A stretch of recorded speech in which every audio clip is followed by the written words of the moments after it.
ಇನ್ನು ಪೂರ್ಣಾಂಕಗಳ ಒಂದು ಕಿರು ನಾಟಕ ಬಾ.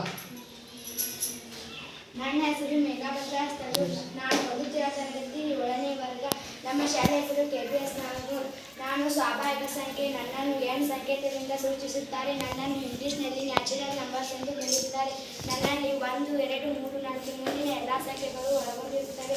ನನ್ನನ್ನು ದಿನನಿತ್ಯ ಎಲ್ಲರೂ ಬಳಸುತ್ತಾರೆ. ಬ್ಯಾಂಕ್ನಲ್ಲಿ ನೋಟುಗಳನ್ನು ಎಣಿಸಲು ಬಳಸುತ್ತಾರೆ. ಶಾಲೆಯಲ್ಲಿ ಲೆಕ್ಕ ಮಾಡಲು ಬಳಸುತ್ತಾರೆ. ನಾನು ಎಲ್ಲ ಕಡೆ ಇದ್ದೇನೆ. ನನ್ನಿಂದಲೇ ಗಣಿತ. ನನ್ನ ಹೆಸರು ಲಕ್ಷ್ಮೀ ಸಿದ್ರಾಂತಮ್ಮ. ನಾನು 7ನೇ ತರಗತಿಯಲ್ಲಿ ಓದುತ್ತಿದ್ದೇನೆ. ನನ್ನ ಸಂಕೇತ W ಆಗಿದೆ. ಪೂರ್ಣ ಸಂಖ್ಯೆಗಳು. ನನ್ನನ್ನು ಇಂಗ್ಲಿಷ್ನಲ್ಲಿ ಓಲ್ಡ್ ನಂಬರ್ಸ್ ಎನ್ನುವರು.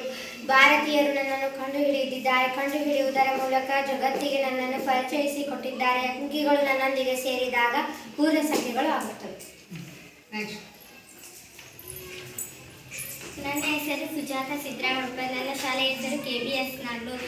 ಸಂಖ್ಯೆಗಳೊಂದಿಗೆ ಪೂರ್ಣ ಸಂಖ್ಯೆಗಳೊಂದಿಗೆ ನನ್ನ ಋಣ ಚಿಹ್ನೆಗಳನ್ನು ಗುರುತಿಸುತ್ತಾರೆ. ನನ್ನನ್ನು Z ಅಕ್ಷರದಿಂದ ಗುರುತಿಸುತ್ತಾರೆ. ನಾನು ಸಂಖ್ಯೆಗಳೊಂದಿಗೆ ಸೇರಿದಾಗ ಪೂರ್ಣಾಂಕಗಳು ಆಗುತ್ತವೆ. ನನ್ನ ಹೆಸರು ಸಂಗಮೇಶ್ವರು. ಶಾಲೆ ಹೆಸರು KBS ನಾಗನೂರು. ನಾನು ಭಾಗಲಬ್ಧ ಸಂಖ್ಯೆ. ನನ್ನನ್ನು ಅಕ್ಷರ ಸಂಕೇತವಾಗಿ ಇಂಗ್ಲಿಷ್ ಮೂಲಾಕ್ಷರದಿಂದ ಗುರುತಿಸುತ್ತಾರೆ. ಧನ್ಯವಾದಗಳು. ಆಹಾರದ ಘಟಕಗಳು ಒಂದು ಕಿರು ನಾಟಕ. ಕಾರ್ಬೋಹೈಡ್ರೇಟ್. ನಾನು ರಾಯಗೌಡ ಶಿವಗೌಡ ಪಾಟೀಲ್. ನಾನು ಓದುವ ತರಗತಿ 6ನೇ ತರಗತಿ. ನಾನು ಕಾರ್ಬೋಹೈಡ್ರೇಟ್. ನಾನು ಒಂದು ಆಹಾರ ಪದಾರ್ಥದಲ್ಲಿ ಇರುತ್ತೇನೆ. ನನ್ನಲ್ಲಿ ಅನೇಕ ವಿಧಗಳಿವೆ.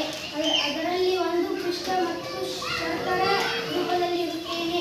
ಉದಾಹರಣೆ ಅಕ್ಕಿ, ಗೋಧಿ, ಬೇಳೆ, ಹಣ್ಣು, ತರಕಾರಿಗಳಲ್ಲಿ ಇರುತ್ತೇನೆ. ನನ್ನ ಹೆಸರು ಸ್ವಾತಿ ಸಿದ್ರಾಮಪ್ಪ. ನಾನು ಓದುವ ತರಗತಿ 6ನೇ ತರಗತಿ. ನಾನು ಪ್ರೋಟೀನ್ಸ್.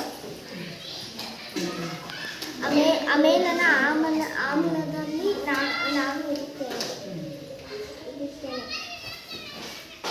ಇದು ಹೆಸರು ಕಾಳು. ಇದರಲ್ಲಿ ಇರುತ್ತೇನೆ. ಇದು ಸೋಯಾಬೀನ್. ಇದರಲ್ಲಿ ಇರುತ್ತೇನೆ. ಇದು ಕಡಲೆಕಾಯಿ. ಇದರಲ್ಲಿ ಇರುತ್ತೇನೆ. ಇದು ಬಟಾಣಿ. ಇದರಲ್ಲಿ ಇರುತ್ತೇನೆ. ಇದು ತೊಗರಿಬೇಳೆ. ಇದರಲ್ಲಿ ಇರುತ್ತೇನೆ. ನನ್ನ ಹೆಸರು ಸಿದ್ರಾಮಪ್ಪ. ನಾನು ಓದುತ್ತಿರುವ ತರಗತಿ 6ನೇ ತರಗತಿ. ನಾನು ವಿಟಮಿನ್. ನನ್ನಲ್ಲಿ ಹಲವು ವಿಟಮಿನ್ಗಳು ಇವೆ. Vitamin A, vitamin B, vitamin C, vitamin D, vitamin E, vitamin K. ವಿಟಮಿನ್ಗಳ ಕೊರತೆಯಿಂದ ರೋಗಗಳು ಬರುತ್ತವೆ. ನಾನು ದೇಹದ ರೋಗಗಳನ್ನು ರಕ್ಷಿಸುತ್ತೇನೆ. ನನ್ನ ಹೆಸರು ಪ್ರಸನ್ನ ಮೇಘಗೌಡ ಪಾಟೀಲ್. ನಾನು ಓದುವ ತರಗತಿ 6ನೇ ತರಗತಿ. ನಾನು ನೀರು ಆಹಾರ ಜೀರ್ಣಕ್ರಿಯೆ ಮಾಡುತ್ತೇನೆ. ನನ್ನನ್ನು ಎಲ್ಲರೂ ಕುಡಿಯುತ್ತಾರೆ. ಜೀರ್ಣಕ್ರಿಯೆ